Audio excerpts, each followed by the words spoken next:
What's up, fellow entrepreneurs? It's John Fagerholm again. Normally my videos are something relating to entrepreneurs, but today's video is going to be for everybody. Today I want to talk about live-in domestic care. We're seeing a lot of problems with the domestic live-in care, and basically it's because of the sleep time. So according to California law, if you have live-in domestic care, then they have to be completely off the clock during the sleep times, or it's considered overtime. Now there are some exceptions to that, which are too much to get into, but the basic rule is that if they have to wake up in the middle of the night or do anything else like that, then you have to pay them for that time. And if the interruptions are so frequent that they can't get reasonable sleep, then you have to pay them for the entire time. So I'm seeing a lot of cases now where these live-in domestic workers are either actually having to get up and not getting paid the overtime, because typically people just don't know any better and they pay them a very specific salary just to live in and to do everything, including free rent and food, but that just doesn't work.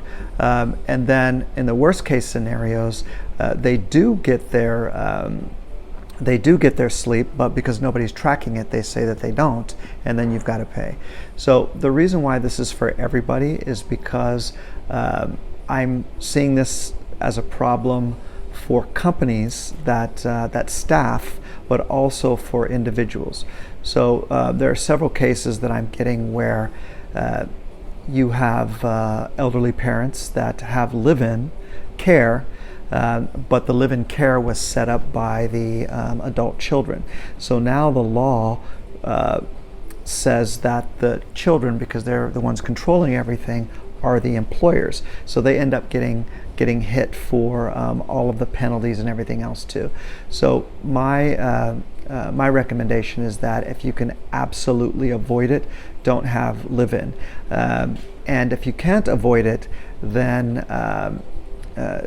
have a written agreement that they have this number of hours of sleep time, and it's from one particular hour to another particular hour, and 8 hours is probably a good rule of thumb.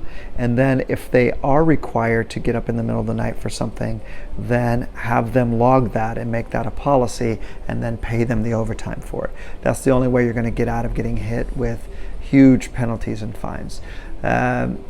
Yeah, so I think that's it for today. Until next time.